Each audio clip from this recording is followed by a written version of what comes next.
reo aneny tompo.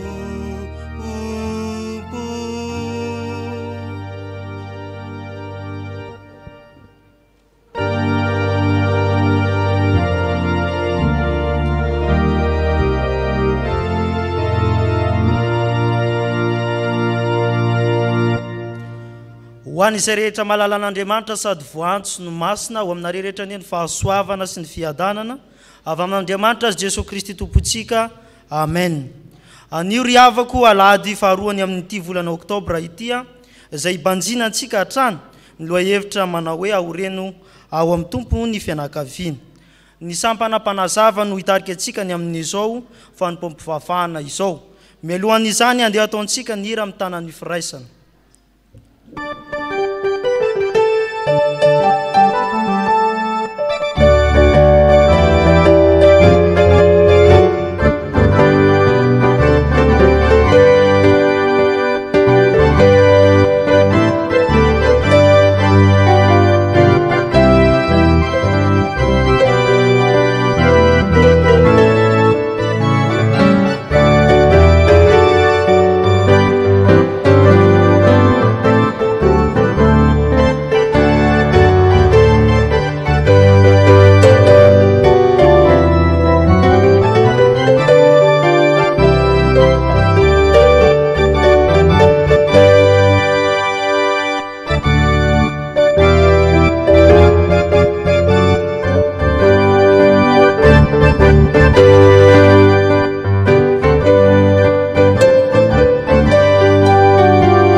Amin'azy ny fahasoavana sy ny fiadanana avy amin'Andriamanitra Ray sy Jesosy Kristy tompontsika.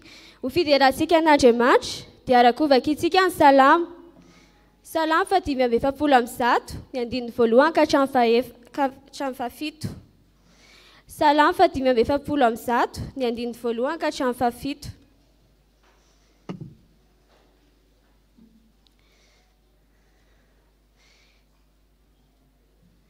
Rehefa hita izany dia arakovaka itsika amin'ny anaran'ny tompo manao hoe anandratra anao ry Andriamanitra mpanjako sy ankalaza ny anaranao mandrakizay doria. Ankalazanao isan'andro aho sy hidera ny anaranao mandrakizay doria.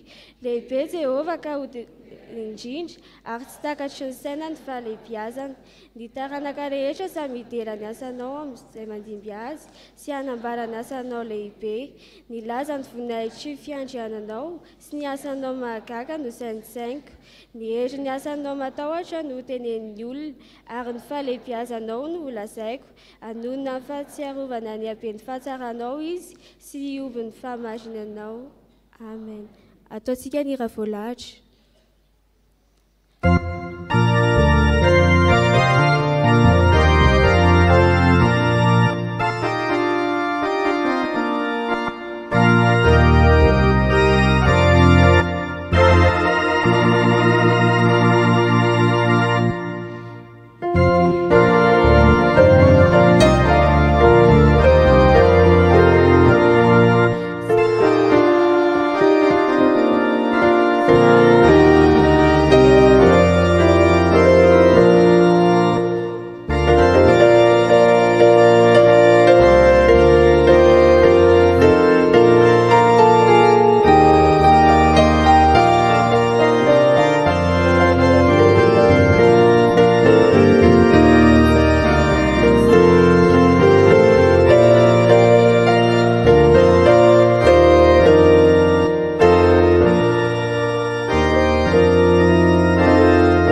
dia mbola hiaraky ivavaka isika tompoko. Ry Tompo Andriamanitra eo, rainay amin'ny lalan'i Jesosy Kristy ianao. Izany hira sisa ala amin'ny fideran'izany Tompo no entinay mideranao. Misaotra anao izahay satria ianao ilay mpanjaka avo indrindra, ny saotry, ny dery, ny laza, ny voninahitra dia ho aninao irery ihany. Misaotra anao izahay Tompo satria tsy noho ny herinay na ny tanjakay, fa noho ny fitantananao dia mbola tonga eto amin'izao fotoana izao izahay afaka miombavaka eto. Ka hatreo feno Tompo izao fotoam-pivavahana izao. Mangataka aminao izahay mba hamasino izao fotoam-pivavahana izao, ka na izahay eto na ireo namanay izay manaraka izao fotoam-pivavahana izao amin'ny tambajotra serasera dia ianao no anamasina anay tsirairay avy. Ny fahinay masinao Tompo no hirotsaka ato anatinay. Dia izany Tompo no nivavakay ary mbola sitraka indrindra raha tambatra amin'ilay vavaka nampianarinao manao hoe rainay izay any an-danitra, ho hamasinina ny anaranao, ho tonga ny fanjakanao, atao any sitraponao, ny tiatany tahaka ny any an-danitra. Meo any aninona sahazahoanay ary mamelany elikay tahaka ny amelanay izay melika taminay.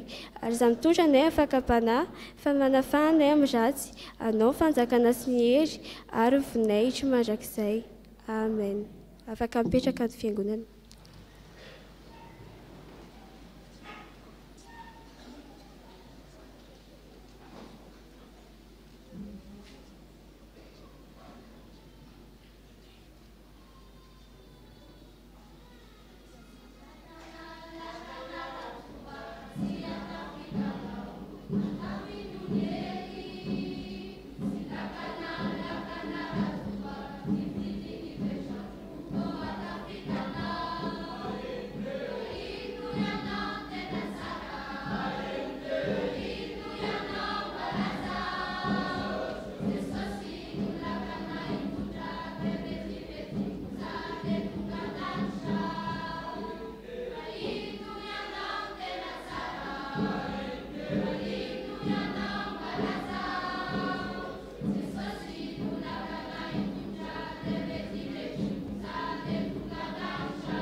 Tonga eto amin'ny fotoana ho an'ny ankizy sy ny tanora isika dia mangataka ny ankizy sy ny tanora hitsangana azafady.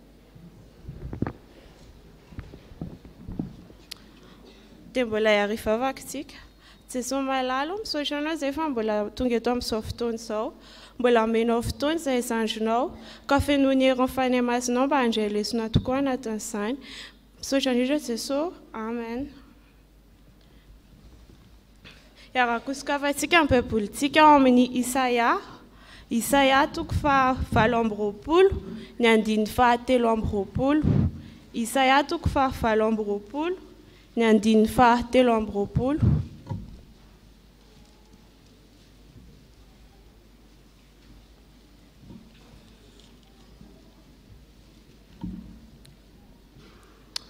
Rehefa samy nahita isika dia hamaky azy.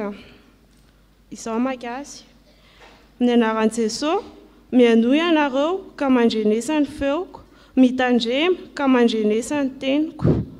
Afaka mipetraka.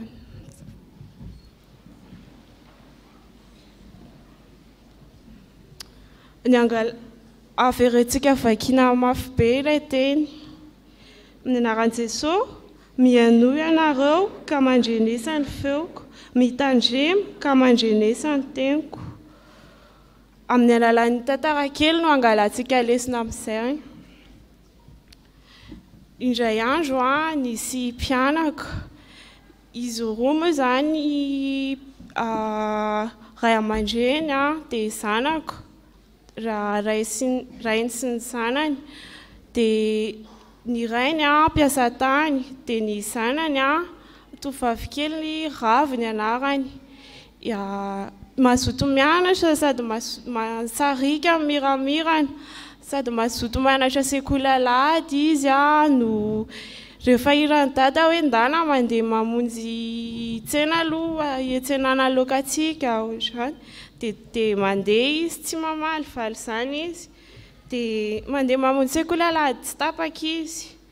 Dia indray andro nisy fety tao an-tanàna. Dia nanentana ohatran'ny hoe niantso anazy ilay fety hoe mijanona fa za mandeha mianatra sekoly alahady, mijanona. fa mahafinaritra be io fetiny eto an-tanàna sary any ankizy izy hoe ndao hilalao ndao hikorana dia nisy feo mibitsika tao anatiny nisy hery nanosika anazy hoe mila mandeha Jesosy aloha Jesosy mihaino anazy Jesosy eo foana dia nisy feo mibaiko tao anazy hoe mandeha any dia sady nisy hery nanosika anazy dia tapitra dia niangalantsika ny afatra amin'izany hoe Jesosy mihaino atsika dia noho izany tokony hihaino anazy koa tsika dia eto izy mibaiko mihitsy izy hoe mihaino ianareo ka mandrenesany feoko mila mahay mihaino an'ilay feo anaty satria dia voly mikitikitika atsika foana amin'ny zavatra mety mahafinaritra mety everiny fa hoe mahaliana sy any amin'ny kilalao any amin'ny zavatra ohatra hoe misy sakafo dia reny anitonany atsika mba tsy hisafidy anazy kanefa izy ao anatintsika ao miteny foana hoe mihaino ny feoko ao amin'ny baiboly amin'ny teny anglisy moa izy miteny mihitsiny hoe listen and hear my voice dia manentana izy hoe mihaino anazy dia nefa ilay mihaino hafany mihaino dia hafany mandre isay mandre fotsiny hoe naheno hoe henoko izany fa mihaino say manome attention mihitsy manome toerana an'Andriamanitra say hoe mihaino anazy aho dia ingane isika mba hihaino an Jesosy tanora azoto sy andreny feo ka hihaino ilay teniny ka amaly azy anatanteraka ilay sitrapony dia mbola araka hivavaka isika Jesosy malalo ndrediany izay zandrinao tsy nahatanteraka izany sitraponao izany satria misy fotoana ianao miteny anay nefa tsy hainonay misy fotoana ianao miresaka aminay fa tsy rarahinay koa ataovy mahay mihaino anao izay Jesosy malalo ataovy mitoetra ao anatinay ary meniro ny fanainao masina izay mba hahafahanay mihaino tsara izany ny anaranao Jesosy ny anaovany izany amen.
Ny soatra masina isika izany dia hoetantsika amin'ny Deutéronomie toko faefatra amby roapolo andiny voalohany ka hatramin'ny fahaefatra. Deutéronomie toko faefatra amby roapolo andiny voalohany ka hatramin'ny fahaefatra. amin'ny anaran'ny tompo raha misy lehilahy mankavady ka mampiakatra azy ary tsy tiany intsony raha vehivavy no ny ahitany fahalotona eo aminy dia aoka noratra taratasy fisaoram-bady andraha vehivavy izy ary hanolotra izany eo an-tanany ka mampiala azy eo an-tranony ary rehefa miala ao an-trano raha vehivavy dia mahazo mandeha ka manambady olo-kafa ary raha tsy tian-draha vehivavy intsony ilay vao nanambady azy ka manoratra taratasy fisaoram-bady koa ary manolotra izany eo an-tanany ka mampiala azy ao an-tranony na maty ilay nanambady azy taoriana ilay nanambady azy taloha ka nisaotra azy dia tsy mahazo manambady azy intsony rehefa voaloto izy fa fahavitavitany eo amin'ny mason'i Jehovah izany ary aza mampiditra heloka eo amin'ny tany izay omeny Jehovah Andriamanitra ao lovanao. Amen.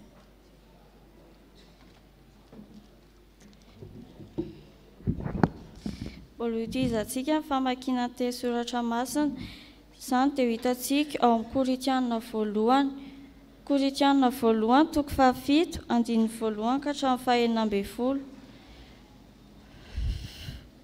Korinthianina voalohany toko 7 andininy voalohany ka hatramin'ny fahaenina ambin'ny folo.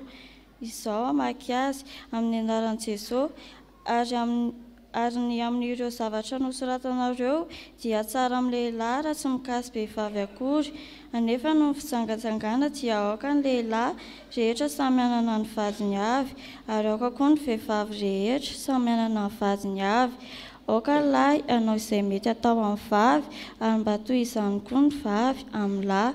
Ny vavy tsy manam-pahefana amin'ny tenany fa ny lahy ary mba toy izany koa ny lahy tsy manam-pahefana amin'ny tenany fa ny vavy. Aza misara-pandriana ianareo raha tsy amin'izay andro sasany ifanekenareo ho andro ivavahana. Nefa mbola iraisanareo fandriana indray mba tsy hakan'ny Satana fanahy anareo noho ny tsy faharetanareo. Fandeferana nefa no anaovako izany fa tsy mandidy aho fa tiako tahakay ny olona rehetra kanefa samy manana izay fanomezam-pahasoavana nomen'Andriamanitra azy avy ka ny anankiray toy izao ary ny anankiray toy izao kosa fa hoy izao amin'ny tsy manambady sy ny mpitondra tena kosa tsara aminy raha mitoetra tahakay izy nefa raha tsy maharitra izy dia aoka hanambady ihany fa tsara manambady noho ny maimay ary ny manambady dia didiko nefa tsy izao fa ny tompo aoka tsy hiala amin'ny lahy ny vavy nefa raha misy efa niala dia aoka hitoetra tsy manambady na aoka hody amin'ny lahy ary ny lahy aoka tsy hiala amin'ny vavy fa amin'ny sisy dia hoy izao fa tsy ny tompo raha misy rahalahy manambady tsy mino ary mety mitoetra amin'ny ihany ny vavy dia aoka tsy halany izy ary raha misy vehivavy manambady tsy mino ka mety mitoetra amin'ny ihany ny lahy dia aoka tsy halany izy fa ny lahy tsy mino dia efa masina ao amin'ny vavy ary ny vavy tsy mino dia efa masina ao amin'ny rahalahy raha tsy izany kosa dia tsy madio ny zanakareo fa raha izany dia masina izy fa raha ny tsy mino no miala aoka hiala izy ny rahalahy na anabavy dia tsy voafehy amin'izany fa Andriamanitra efa niantso antsika amin'ny fihavanana fa ahoana moa no ahafantaranao raha vehivavy na hofonjenao ny vadinao na tsia ary ahoana no ahafantaranao raha lehilahy na hofonjenao ny vadinao na tsia. Amen.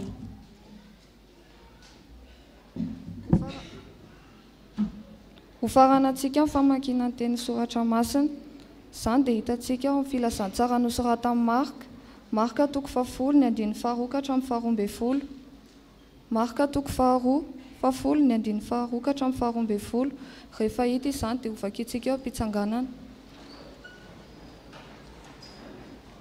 Amin'ny anaran'i Jesosy ary nisy fariseo nanantona azy dia naka fanahy azy ka nanontany hoe mahazo misaobady va ny lehilahy ary izy namaly ka nanao taminy hoe ahoana no nandidiny Mosesy anareo ary hoy izy navela Mosesy hanoratra taratasy fisaoram-bady ny lehilahy ka hisaobady fa hoy Jesosy taminy ny hamafy ny fonareo no nanoratany izany didy izany ho anareo fa hatramin'ny fony vao nanaovany izao tontolo izao dia lahy sy vavy no nanaovan'ny olona ary noho izany ny lahy dia andao indray sy reniny ka hitambatra amin'ny vadiny ary ho nofo iray ihany izy roa ka dia tsy ho roa intsony izy fa ho nofo iray ihany koa izay natamban'Andriamanitra dia aoka tsy ampisarahan'ny olona ary no mbita ao an-trano dia nanontany amin'izany koa ny mpianatra ary hoy izy taminy nazovy no misaobady ka mampiakatra vehivavy hafa dia mitsangatsanga ka manala baraka ny vadiny ary raha vehivavy kosa no misaotra ny lehilahy ka manambady olon-kafa dia mitsangatsanga izy. Ray Masino manamasinana ny fahamarinana ny teninao fahamarinana. Amen.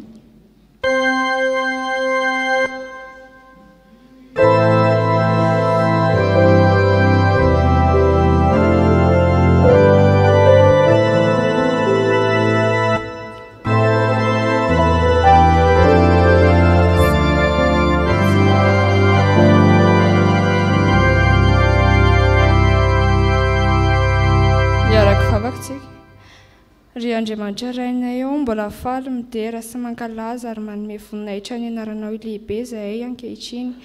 Misaotra noho ny amin'ny teninao izay novakina taminay.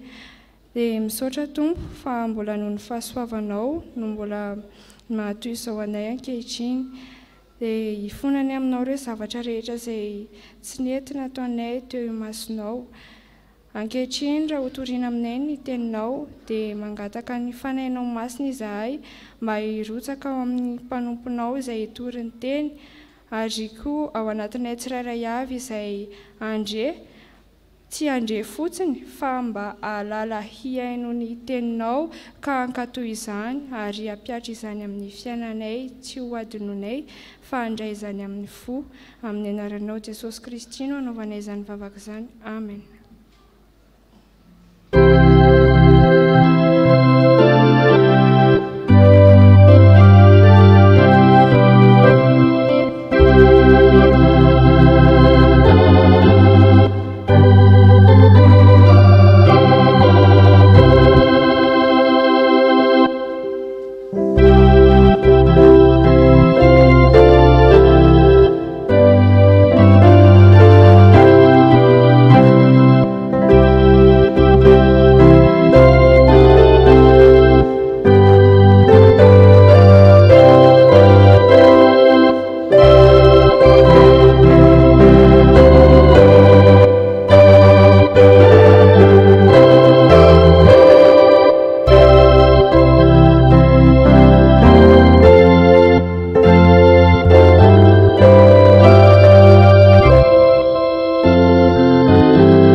Aminao rehetra ny fahasoavana mbany fiadanana Andriamanitra raintsika sy Jesosy Kristy tompontsika. Ny epistily na taratasy soratan'i Paul ireo dia misy antony. Misy vaovao eniny avy amin'ilay fiangonana, misy tatitra azony. Dia atambany iny ho lasa fampianarana ho lasa epistily. Ka tamin'ny fiangonana tany Korinto tsy hoe nisy fisaratsarana ihany. Fa misy famontanina maromaro, ohatra hoe ny amin'ny fanomezam-pasavana samihafa, ohatra ny amin'ny fanasamy tompo.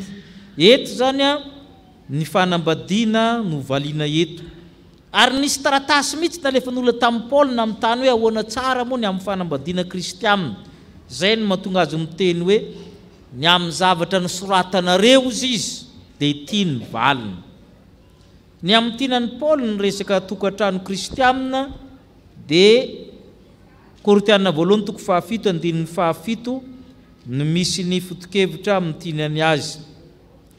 Korintianina voalohany toko 7:7 vakitsika aminaran'ny Tompo fa tiako tahaka amin'ny olona rehetra kanefa samy manana ny fanomezam-pahasoavana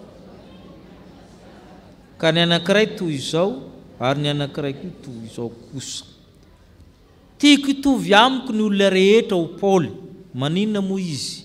Paul dia tsy nanambady. Tiako hitovy amiko kanefa izy samy manana izay fanomezam-pahasoavana nomen'Andriamanitra azy. Fanomezam-pahasoavana zany ilay tokantrano amin'ny Paul apôstôly.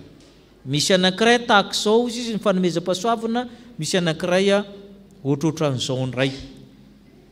Misy fanomezam-pahasoavana anankitelo zany momba amin'ny tokantrano ianarantsika eto zany ao anatin'ny perikopa io.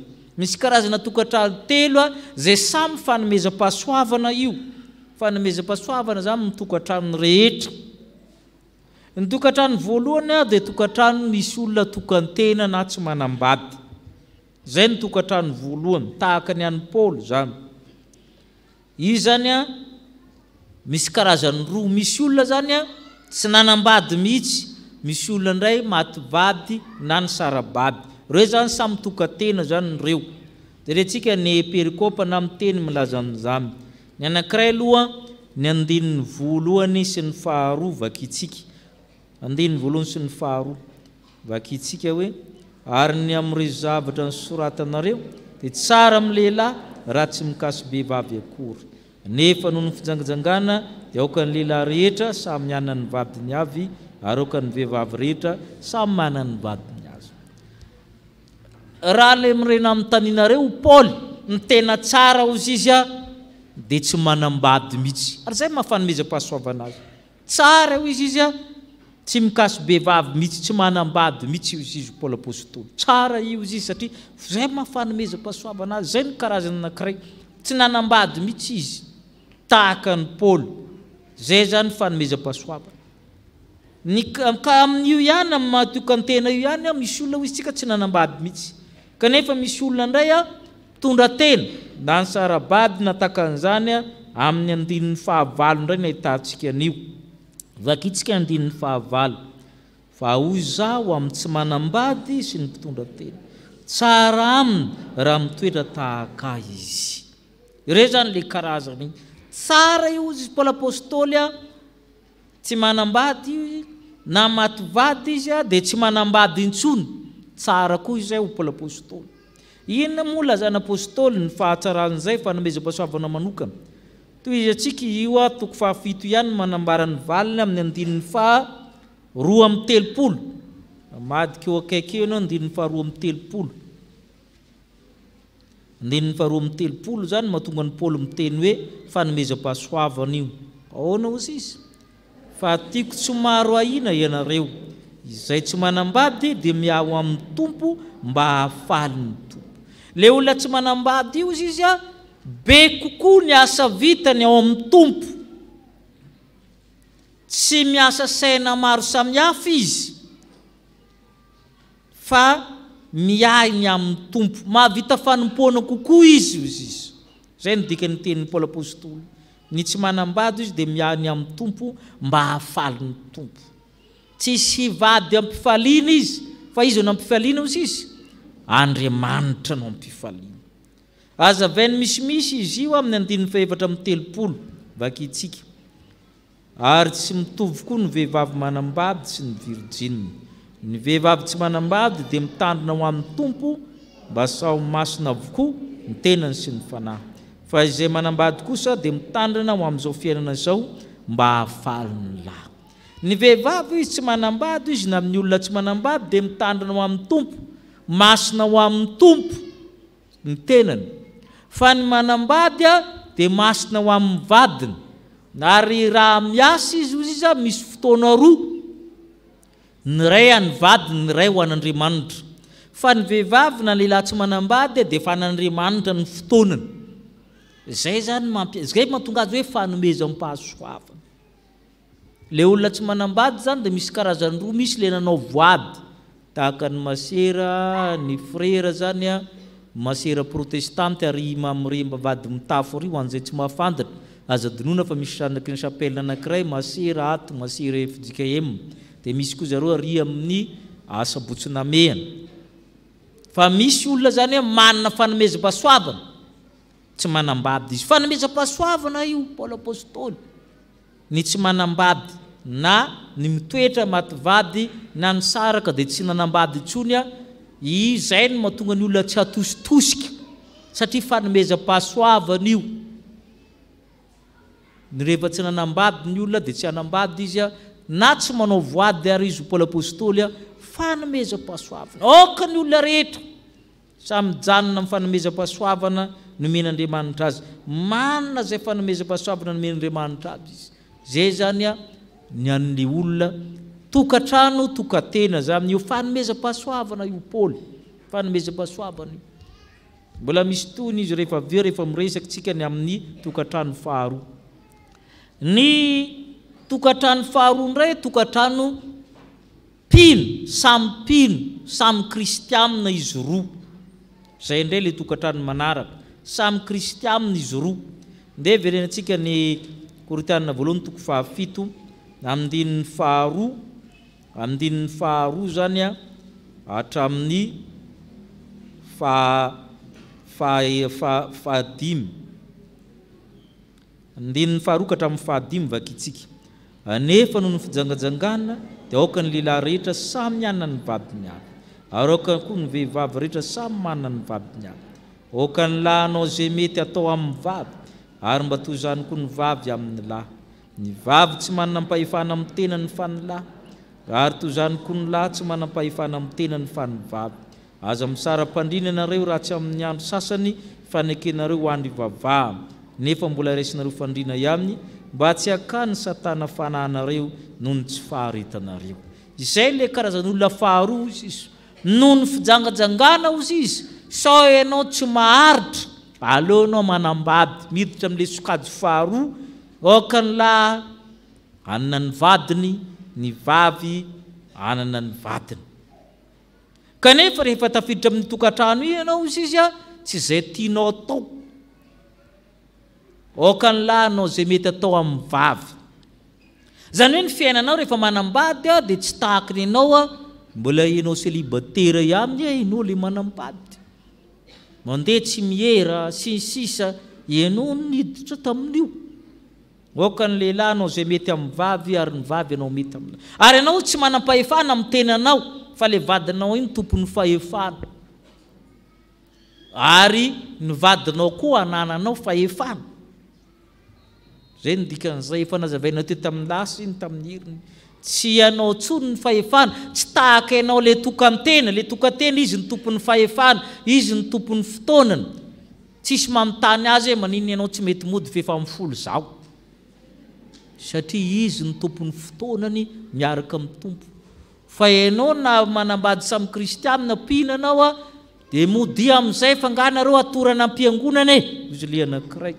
ateriko aminy fandrinanao satria misy an'le izay koa io satria sady manompo mitompo izy a no manompo ny vadiny safidy io fanomezam-pahasoavana koa io Paolo apôstôly fa nareo izy mifampivavaha ianareo ao anatin'ny sokajy le manambady sampiny koa zany Paolo apôstôly miteny koa hoe misy olona koa izy a tsy manana fanampezam-pahasoavana tokantena izy a rehefa maty vady dia inona indray no atao amin'ireo dia ny andininy fahavalo sy ny fahasivy no milaza azy andininy fahavalo sy ny fahasivy vakitsika fa hoy izao amin'ny tsy manambady sy ny mpitondra tena kosa tsara aminy raha mitoetra tahaka izy nefa raha tsy maharitra izy dia aoka hanambady aminy fa tsara ny manambady noho ny maimay zay mahatonga azy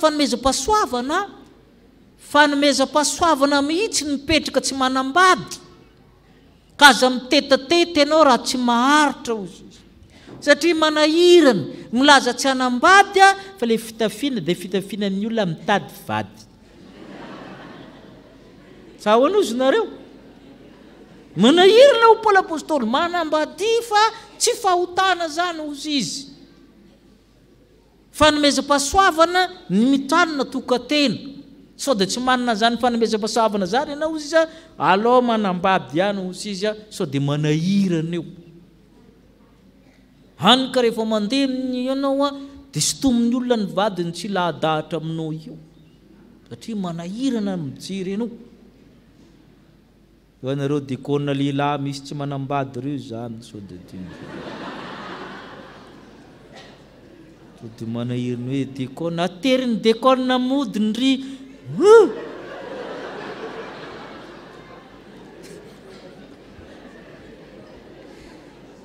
fanomezam-pahasoavana ny tokatena fanomezam-pahasoavana koa ny manambady amin'ny samy mino raha maty vady ianao izy afaka manambady ianao ozy izy mba tsy hanahirana anao maimay amin'io ozy izy fa alao zany ianao manambady ihany ho Paoly apôstôly sampino zay ny Korintianina voalohany toko 7:5-20 hatramin'ny 7:20 milazany amin'ny ankizivavy izy milazany amin'ny ankizivavy izy ankizivavy virgine ozy izy sy ny sisa azonao atao mijanona tsy manambady azonao atao komiditra amin'ny fanomezam-pahasoavana manambady amin'ny 20 ka hatramin'ny 20 vakitsika fa ny amin'ny virgine dia tsy manana didy avy amin'ny tompo nefa ataoko izay hevitro tahaka izay ny an-tramin'ny tompo aho mahatoky ka izao no ataoko tsara amin'ny olona noho ny fahoriana miseho ankehitriny ny mitoetra toy izao ihany manambady va ianao aza mitady sarà tsy manambady ianao aza mitady vady nefa na dia hanambady azy ianao dia tsy manoto tsy akory ary na dia hanambady aza ny virdina dia tsy manoto izy kanefa kosa nampahoriana amin'ny nofo ireny fa izaho miandro aminareo izy io zany ho Paoly apôstôly fanomezam-pahasoavana samihafa ny manambady sy ny tsy manambady raha manambady ianao tsy olana fa ianao koa mintikizo rehefa hanambady ozy izy manampahoriana ianao amin'ny fotoananao sy ny sisa sy ny sisa dia mahatonga ny Paoly manambady aza misaraka tsy manana aza mitady ny vady zany tonga ho azy eo zany ary zay mahafanomezam-pahasoavana an'io ary zay tsy dia mahamety mikôtsipa ho amin'ny hafa sao tsy hainao hoe anjara anazy sy tsy anjara anazy izy io misy fandaminan'Andriamanitra ny sasany koa moa hoe amboarina aminao raha aminy hay namboarina ho anazy le izy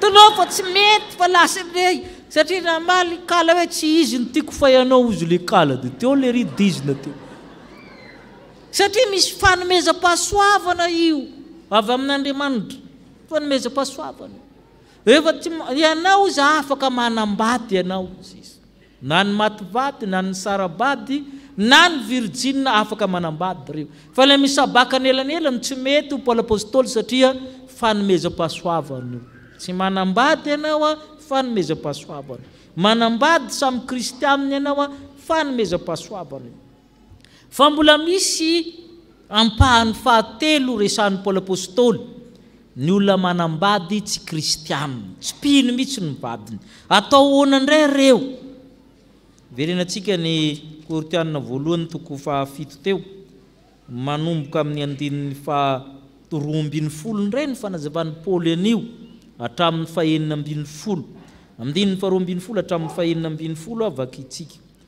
fa amin'ny sisa dia io zany fa tsy noho ny tompo raha misy rahalahy manambady tsy mino ary mety toetra amin'ny ihany ny vavy dia aoka tsy alana izy ary raha misy vehivavy manambady tsy mino ka mety toetra amin'ny ihany ny lahy dia aoka tsy alana izy fa ny lahy tsy mino dia efa masina ao amin'ny vavy ary ny vavy tsy mino dia efa masina ao amin'ny rahalahy raha tsy izany kosa dia tsy madio ny zanakareo fa raha izany dia masina ny zanakareo fa raha ny tsy mino no miala aoka izy hiala na ny rahalahy na ny anabavy dia tsy voafehy amin'izany fa Andriamanitra efa nianjantsika amin'ny fihavanana fa ahoana no nafantaranao raha vehivavy na vonjena ny vadinao na tsy ary ahoana nafantaranao raha lehilahy na vonjena ny vadinao na tsy.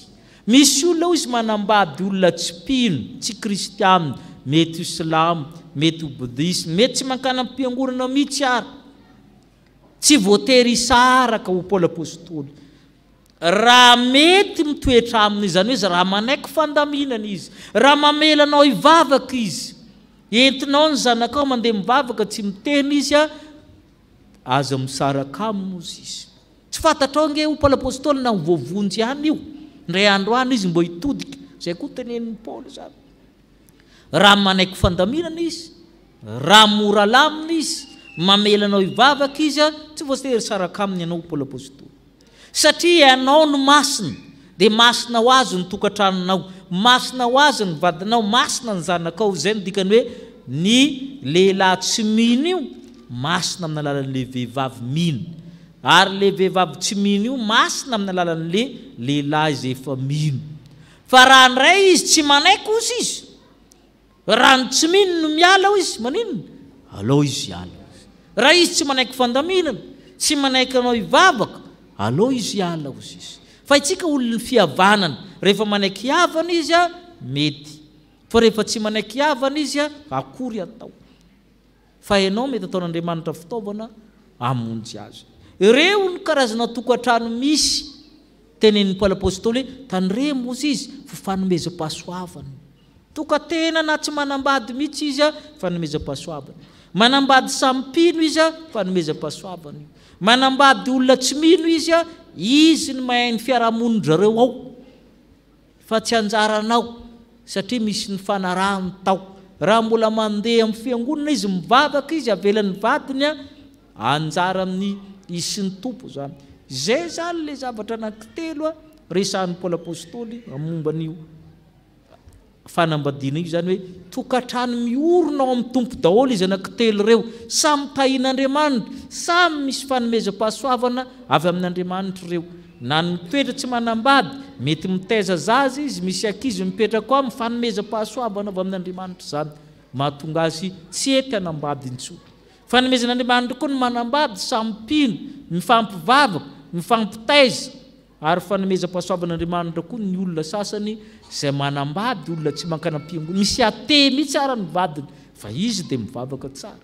Ireo zany fanomezam-pahasoavana, ary tsy azo iadina fa izay ny fidin'Andriamanitra ho amin'izany ihany, fa ny ainao tsy hainy hafa.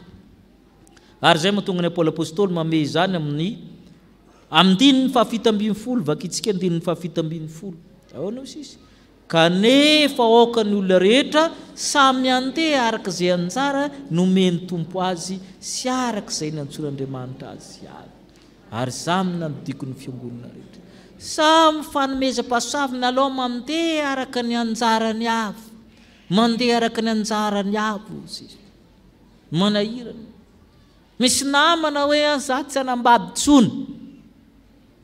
Dia izy zany izy mpinamana izy zany vehivavy anankiroa mpinamana be. Dia ilay anankiray nilaza hoe za tsy hanambady tsony. Dia miaraka foana zany zareo telo mban'ilay anankiray manambady. Dia lasa nanina ilay farany nitambaran'jareo le izy ala azako azany seho zany sasany angamana. Izay le hoe tsy maharitra mody be zesta eo, fa fanomezam-pahasoavana koa nefa ny tsy manambady. Misy kokoa mitetateta mitsofoka dia mety tena misy olona manambady fa tena ny toetrany dia toetran'olona tsy manambady. Tsy fanomezam-pahasoavanao le izy ny dikany. Ireo zany fanomezam-pahasoavana ao Paoly apôstôly. Misy indray ny olona milamina mitokantraminy nefa ny vadiny olona tsy kristiana, satria fanomezam-pahasoavana io. Gaga ianao fa ny azy indray milamina noho ny anao nefa ny vadiny ara tsy mivavaka korona, satria fanomezam-pahasoavana io. Aoka ny olona rehetra samy mandeha amin'izay. Ny andininy fahaefatra amby roapolo ny vakitsika.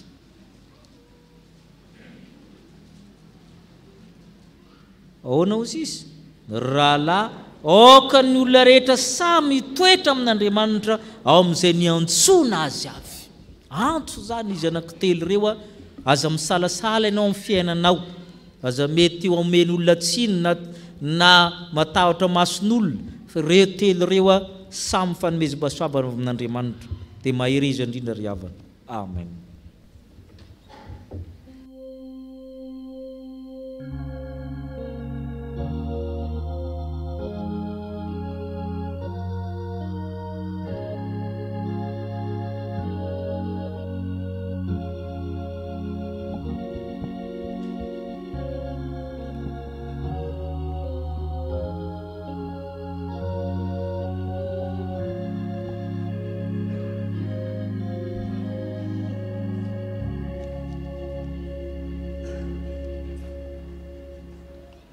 aoka hivavaka isika. Andriamanitra fitiavanao, fitiavana ianao ka tsy mitsahatra miteny aminay, sy mitaona anay hanorona ny fianakaviana amin'ny fahendrenao Andriamanitra, fa tsy amin'ny fahendren'olombelona. Ka nampianatra anay ianao fa ny tokantrano dia fanomeza-pahasoavana avy aminao Andriamanitra, ka tianao hiainana araka ny sitraponao izany. Na ireo nahazo fanomeza-pahasoavana amin'ny tokantrano tokantena, mba hiaina amin'ny fahamasinana ho anao Andriamanitra. Ary ireo nahazo fanomeza-pahasoavana hanambady ihany koa anefa, dia mba hanefa ny adidiny amin'ny vadiny sy joro vavolombelona ho anao Andriamanitra. Manoloana izany sitraponao izany Andriamanitra, dia tsaronay tokoa fa mibanjina anay ny masonao, mijery ampitiavana ny fotorotoro sy mangorakoraka ianao. Ko mandroso eto anatrehanao ampanetreteny izahay, mangahy ahy no ny otanay, na izay nataonay tampiniavana, na izay nitanteranay tsina, na izay tsaronay, na izay noadinonay, ko mifona aminao izay Andriamanitra, indrindra fa ny tsy fahaizanay nanorona ny fianakaviana araka ny sitraponao. Riray ny famindram-po ao mitalao aminao izahay, mamelany lokay. Diovy izahay ho afa-pahotana, avao izay ao anatinay ny fanahinay mba ho vonoka nompo sy ankatoanao. Amin'ny anaranao Jesosy Kristy mpamonjy anay. Amen.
raiso ampifaliana sy amin'ny fanantenana eo ampitsanganana ny famelan-keloka omen'ny tompo atsika.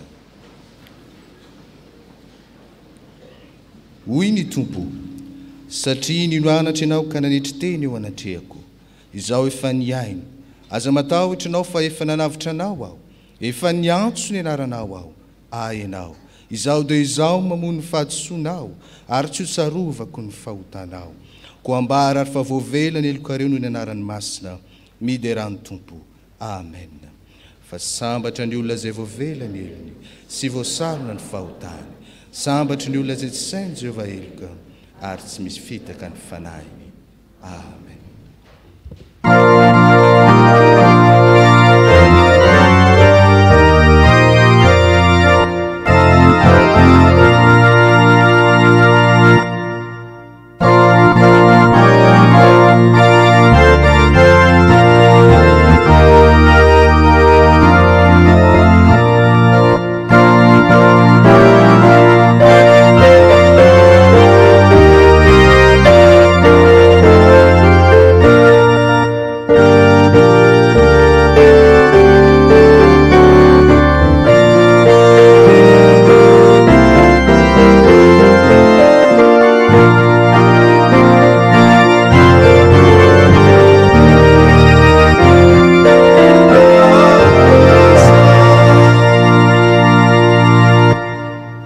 Sika Andriamanitra rainay io sotranao izahay ny amin'ny teny izay nambaranao anay tamin'ny alalan'ny mpanomponao tamin'ny alalan'ny fanomezam-pahasoavana maro samihafa izay nambaranao ny momba ny tokantrano na ny manambady na ny tsy manambady ary eo koa ireo izay nanoka tena itoka tena tsy hanambady hatrany sotranao izahay amin'izany rehetrarehetra zany koa ny angatany aminao koa dia mba ahaizany mitoetra tsara araky ny fiantsonao anay tsirairay avy satria samy manana ny antsonao izay tsirairay avy mivavaka izahay ankehitriny ny amin'ireo sampana maro amin'izao misy amin'ity fiangonana ity ianao no efa nanangana ianao no namorona ary ianao no nampisy ny sampana tsirairay avy ary ny angatany aminao dia mba hanana ny tsirairay avy fitaratra ary fitaratra ny olona na amin'ny toeram-piasana na amin'ny toerana le na any am-pianarana na izanaiza ny toerana misy ny tsirairay avy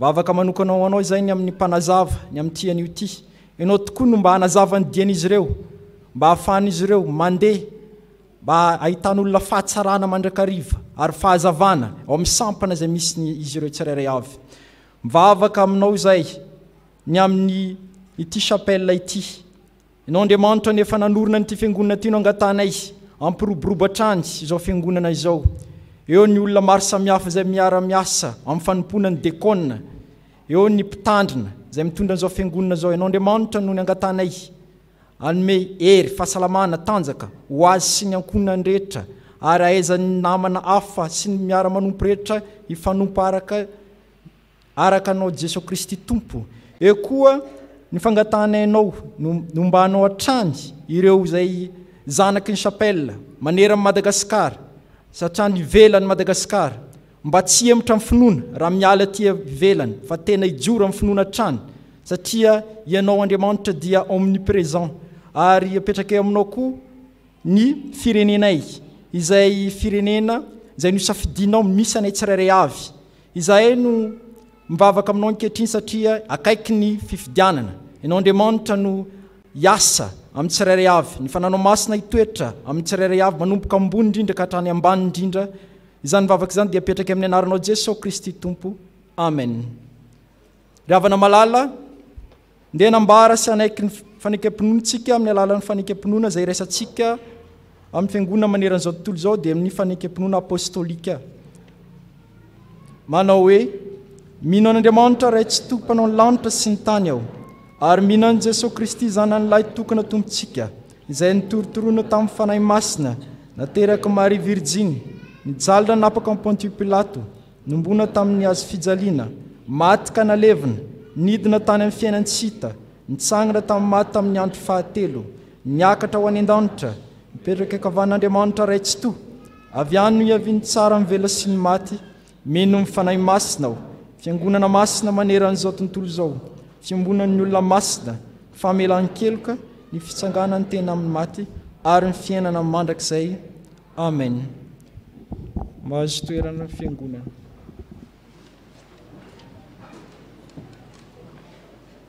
Misy hoavantsika izay nahazo fahasoavana, misy ny fanoran-jaza manitsika mivala mivalopolo amin'ny 700 andininy voalohany. Zazakely raha zafy mandroso ny haiko dia Arion'Olan Emilio. Men'Andriamanitra antsika amin'ny alalan'ny reto ray aman-dreny rehetra zafy mandroso Doré Damiens raha Ndrembololona raha valon'ny aina Angeline. Asainy izy ireo hoe hiatrika ny alitara masina.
Miarabanareo ny fiangonana men'Andriamanitra ny fara.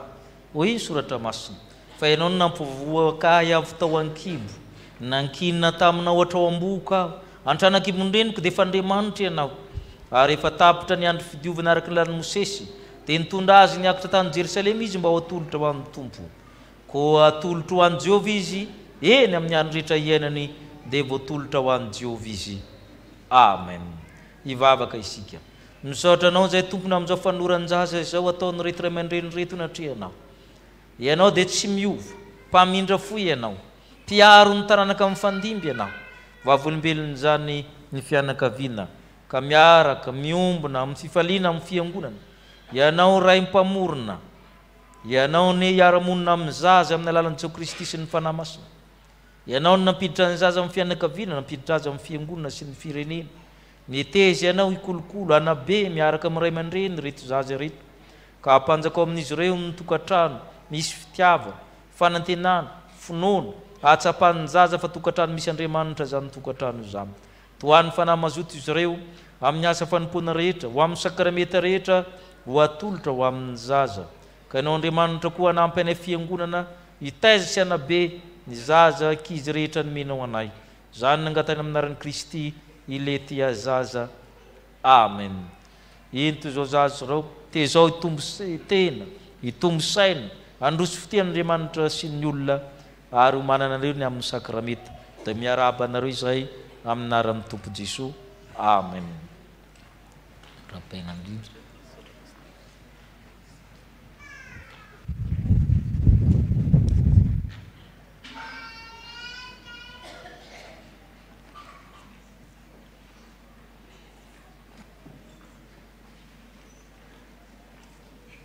Iroso amin'ny fanokafana ny tompom-pitezana ny sampana sikolalady isika toy izao ny fizotran'izany.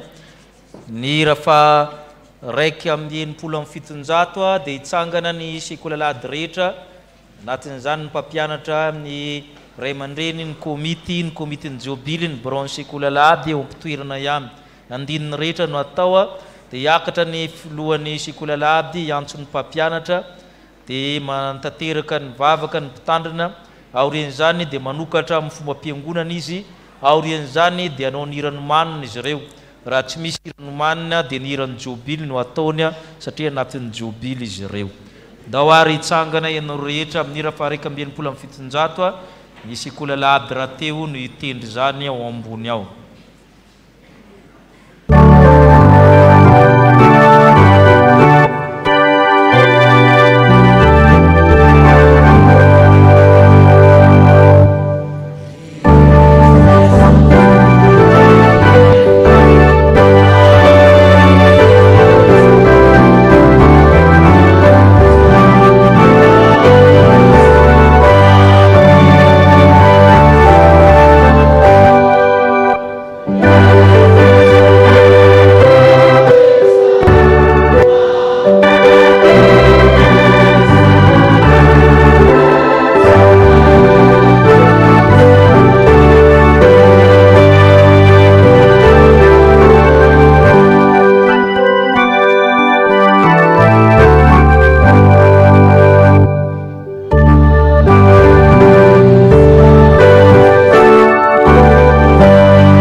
hanome sainanao aho ampianatra anao izay lalan-kalehanao aho hitsindranao no masoko ka hanolo-tsainanao aho salamo fa 2 andininy fahavalo ampitiavana no iaraban'ny sampana sekoly alahady a atsika mpiaraka avy mifinoana tonga amin'izao marainan'ny alahady 7 oktobra 3 sy 4 izao anino anokafatsika ny taompitezana 3 sy 4 7 sy 4 ary anio ihany koa no anokanatsika ireo fanamina masina vaovao an'ny sampana sekoly alahady ary farany dia anino izarana ireo mari-pakasitrahana sy fampirisina ho an'ny mpianatra sekoly alahady no niezaka nataony sy fampirisina azy ihany koa mba anoho ny fianarana ny tenin'Andriamanitra. Sitrakay raha ohatra ka miara misalaminay ianareo ray aman-dreny amin'ny fampianarana ireo zanatsika ireo satria toy ny asa vady-drano tokoa ny fampianarana sekoly alahady ka tsy efa naisamirery fa iarahantsika sy ny ianareo ray aman-dreny sy zava-pampianatra ny manefa azy. Izay indrindra no iatsonan'ireo mpampianatra sekoly alahady ireo hiakatra tian'ny loana mba ho hitanareo sy hitondrana mbavaka ihany koa izao taompitezana izao. Atsona zany mba hiakatra tian'ny loana ny mpampianatra sekoly alahady izay voatonona arakaraka ny klasy ampianariny avy.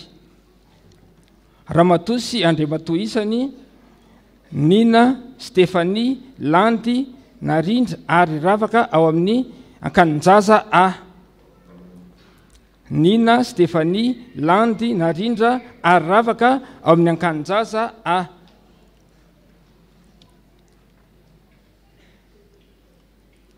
Ao amin'ny ankanin-jaza B indray dia Mantrara Kalina Saondra ary Sara. Ankanin-jaza B Mantrala Kalina Saondra ary Sara. Ao amin'ny K1A dia Noroaja Miora Henriette. Noroaja Miora Henriette ao amin'ny K1A. Ao amin'ny K1B Valérie Rina Faniry Ando. Valérie Rina Faniry Ando ao amin'ny K1B. Eugénie Fara Koloina ao amin'ny K2B. K2A zafady.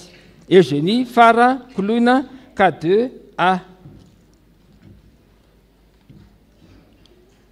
Ao amin'ny K2B dia Pascaline sy Faratina. Pascaline sy Faratina amin'ny K2B.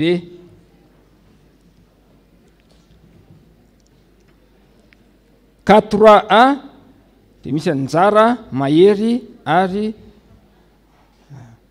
Oly. K3A Njara Mahery Oly.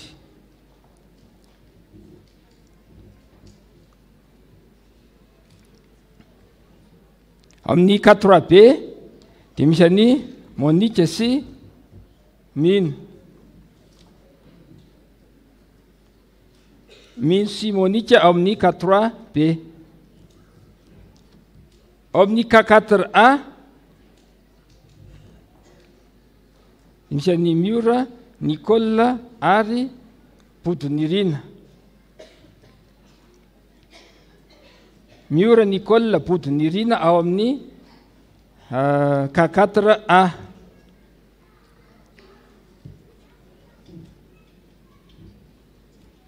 Taina sy Bodo ao amin'ny K4B. K4B misy any Taina sy Bodo.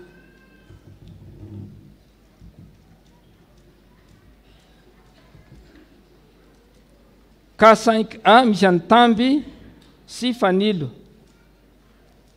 Tamby Fanilo K5A. K5B misy any Colombe sy Dokotera Voangy. K5B Colombo Docteur Voangy. K6A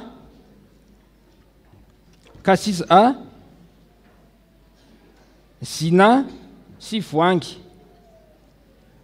Zina sy Voangy K6A. K6B Antanirina sy Elena.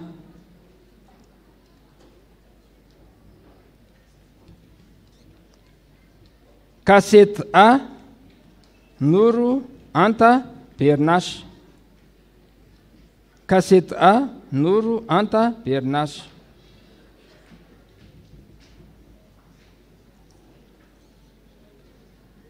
K7B Malala Tsiry Stella. Malala Tsiry Stella ao amin'ny K7B.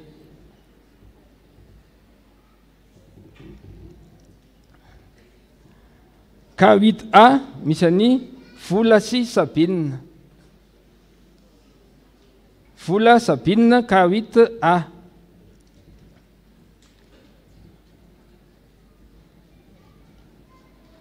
K9 Geneviève Diadème. Diadème sy Geneviève K9.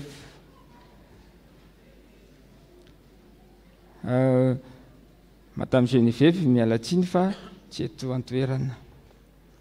K10 Yanta. Mandray ny ray aman-dreny dia bebe Philomène.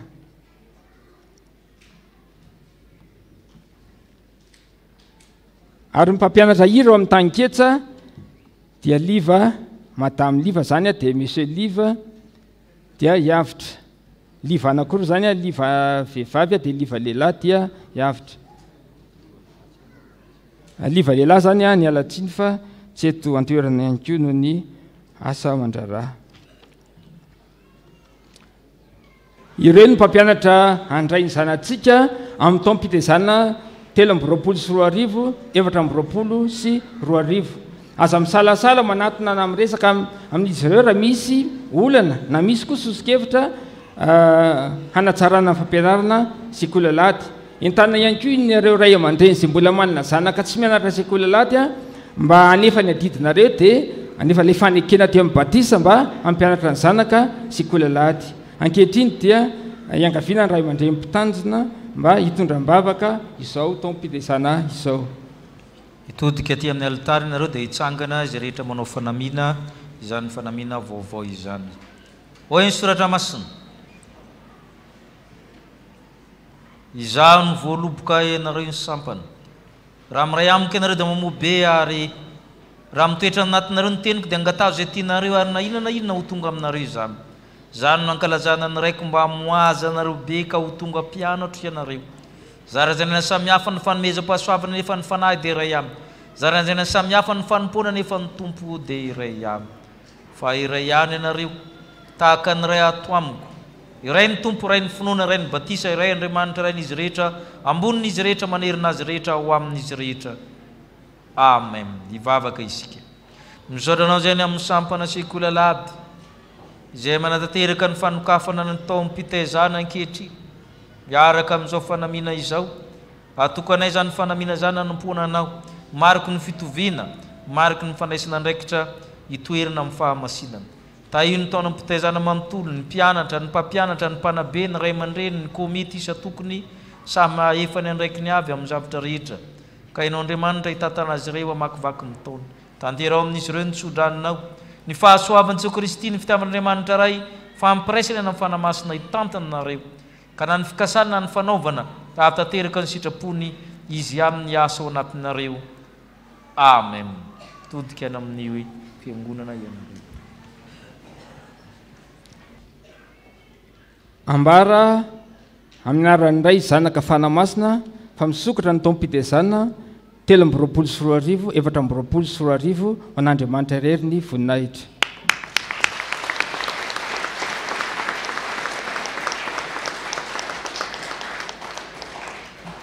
Angatahantsika iverina amin'ny toerantsika. Ay. ay angatana ny ankizy mba tonga dia nao an'ilay hira fandefa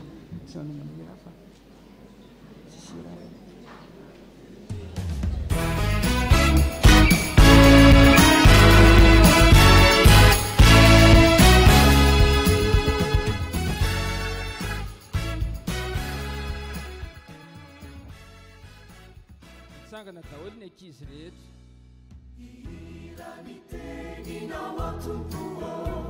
Famamikiulochani fitiavanao Raketi kwampuku iradidinao Manjaki zaidewanao Sahai zajinao Numanambarizao Sekulia lahadi mitsuruanao Katsiba iyalam nifitsipikao Fayanao numampianachao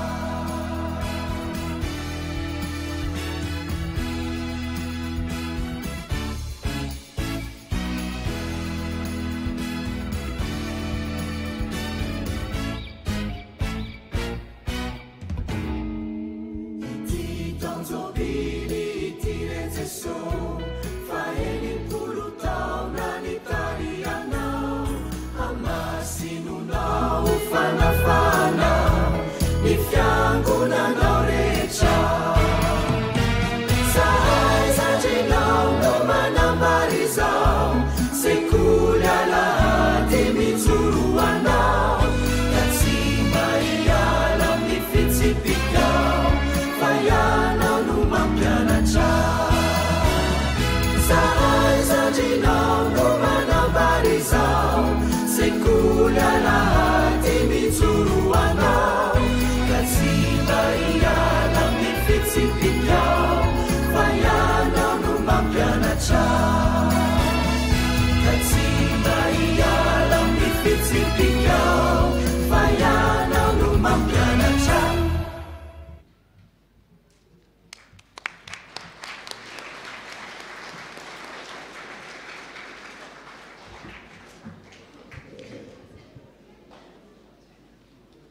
Iroso amin'ny vaovaon'ny fiangonana isika.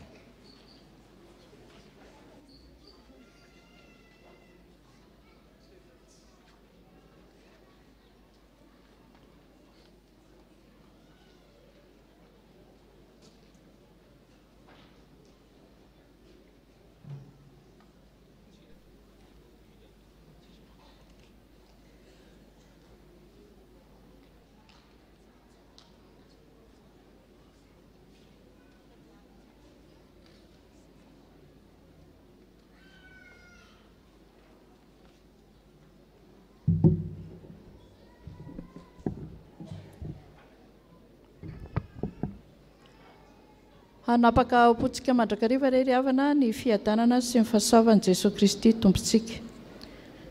Ny vavy tsy manam-pahefana amin'ny tenany fa ny lahy, ary mba toy izany koa ny lahy tsy manam-pahefana amin'ny tenany fa ny vavy. Aza misara-pandriana ianareo raha tsy amin'izay andro sasany fanekenareo ho andro ivavahana, nefa mbola iraisanareo fandriana indray, mba tsy akany satana fanahy ianareo noho ny tsy faharetanareo. Koritianina voalohany 7:1 sy 5. Toy izao indray vaovao iray tamin'izao maraina izao. Fiangonan'i Jesosy Kristy to Madagasikara. Ry havana, ho aminareo ny fahasoavana sy ny fiadanana avy amin'Andriamanitra iray sy Jesosy Kristy Tompo. Ny Braom-mpiandraikitra Foibe FJKM izay nivory tamin'ny alakamisy 7 septambra 2022 tao amin'ny CFD Apandrana dia nanapa-kevitra fa ho tanterahana eny amin'ny chapelle militaire Ampahibé ny alahady 12 ny volana novambra 2022 amin'ny 2 ora sasany tolakandro ny fanompoam-pivavahana hitondrana am-bavaka ny CWM. Ny voamera-panomana ny fanompoam-pivavahana amin'ny teny anglisy sy ny voamera-niraka no hiaraka anatanteraka izany fanompoam-pivavahana izany. Dia manao veloma finaritra amin'ny anaran'i Jesosy Kristy lohan'ny fiangonana, ny tonian'ny departementan'ny fiangonana, Robson Radolalaina Joary Mpitandrina sy ny sekretera jeneraly Rakotondrainy John Mpitandrina. Vaovao avy eto toerana. mifaranan'io ny fisoratana anarana ho amin'ny fifanandekona sy loolona izay raisan'ny chapelle militaire rehetra izany dia ataony sabotsy fa 14 ny volana oktobra ho avy izao. Koa ahitana ireo izay mbola tsy nisoratra anarana andalo amin'ny sekretariat. Manentana ny filohan'ny sampana sy ny fikambanana fa ny alahady fa 7 ny volana oktobra no farafanolorana ny 3T 4 amin'ny bron fiangonana izay aterina ao amin'ny sekretariat. Aoka samy ifanaja izany fotoana izany isika. Vaovao avy amin'ny sampana. Sampana tanora kristianina finaritra. Antsoina isika mpikambana rehetra antsany 10 alin-da RFF sy ny sakaiza mba ho tonga monjy ny jeritodika izay ho totosaina an'io hariva amin'ny 2 oratolakandro eto am-piangonana ihany. Amin'io ihany koa no hanaovana ny 3T an'ny sampana manantena fahatongavantsika rehetra. Sampana VFL finaritra an'io hariva amin'ny 3 ora ny famelabelaran-kevitra iarahana amin'ny pasteur Lazandrainy Martin Toniany Safif izay mitondra ny lohahevitra hoe izao vanim-potoana iainantsika izao. Koa ahitana ny kristiana rehetra sy ny sampana ary ny fikambanana mba ho tonga maro anotrina izany. Sampana sekolelahady ho fanomanana ny rindrakira lehibe dia miverina ny ratsana tany-ketsa an'io hariva amin'ny 2 ora sasany. Sampana Dorcas miverina an'io hariva amin'ny 2 ora sasany tsy diso. Christian Community Services miarahaba ilazana ny mpikambana rehetra ao aminy mba hijanona kely aoroan'ny fanompom-pivavahana an'io hidinika vetivety ny fanomanana ny fotoam-pivavahana miaraka amin'ny foibe. Sampanasa AFF finaritra an'io orinan'ny fotoam-pivavahana no anatanterahana amin'ny fankatoavana ny 3T 4 ny AFF iarahana amin'ireo komity na ny tompon'andraikitra ara-panahy any amin'ny sampana manantena ny fahatongavantsika rehetra. Ampatsahivina ihany koa fa mijanona ny sampatia fa anjaran'ny sampatia no makany manjakandrina ny alahady fahatelo izao ary ny sampana Dorcas no mitarika ny fotoana ny alahady fahatelo hariva eto toerana ihany. Mankasitraka antsika amin'ny fiarah-miasa. Komitiny liturjia fa toy ny ananantsika zavatra maro momba ny tena iray nefa tsy mitovy asa izay rehetra momba ny tena dia toy izany koa isika na dia maro aza dia tena iray ihany eo amin'ny Kristy ary samy miara-miombona ny tena isika rehetra. Fiadanana ampatsahivina trany ianareo rehetra izay mandray anjara amin'ny liturjia isan'alahady mitarika fotoana mamaky teny mivavaka manao 10 minitra any sekolelahady fa tokony eona amin'ny komitiny liturjia ao amin'ny bron mpitandrina amin'ny zajaray ianareo na ny alarobia na ny zoma manomboka amin'ny 3 olatolakandro ka hatramin'ny 9 ora hariva.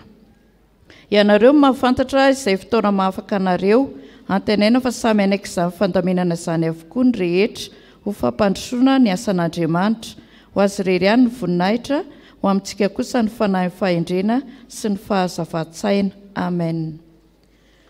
Fikambanan'ny katekomena komitiny fankalazana 70 taona fisaorana fiadanana fa isika rehetra na dia maro aza dia tena iray ihany eo amin'ny Kristy.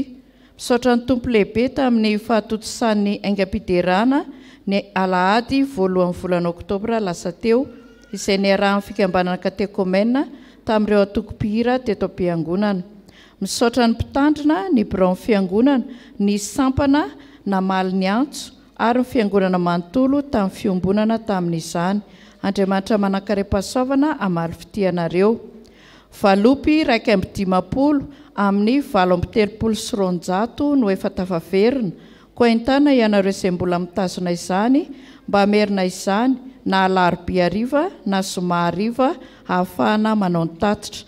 Aoka samy mitondra mbavaka ny fanodinana ny sary mihetsika isika tianao Jesosy. Rakim-pisaorana ary ny zanako sy ny asan'ny tanako dia aoka ho adidiko ihany. Misaotra an'Andriamanitra raio fa nihaino vavaka ianao. Rakim-pisaorana atolotra amin'ny pasteur Mikael sampana dorkasy AFF noho ny 12 taona ny vadiana trano sy arena no lovava amin'ny iray fa ny vady endry kosa dia avy amin'ny Jehova. Izay indray ry havana vaovao iray tamin'izao maraina izao voninahitra ho azy irery ihany. Misaotra ny tompontsika ny amin'izany vaovao izany. Ireto avantsika reto entina mbavaka anamasina ny fanambadiany Randrina Antoandro Naliniana Robert sy Ralimalala Voanginy Rina Natalie ary sady manolotra ny zanany Randrina Antoandro Antema Mikaela ao amin'ny sakramentany batisa. Asa nao izy ireo riarina izy ireo mivavaka anareo ny fiangonana. Saotra tompo. Ny ho atokana ho mpandray maniry no atokana ny mpandray reto avantsika reto angatany zareo hiakatra ty anoloana Andria Mialy Arson Aja Mikaela Randria Manina Rayane Riba Andria Mialy Arson ny Aja Daniel.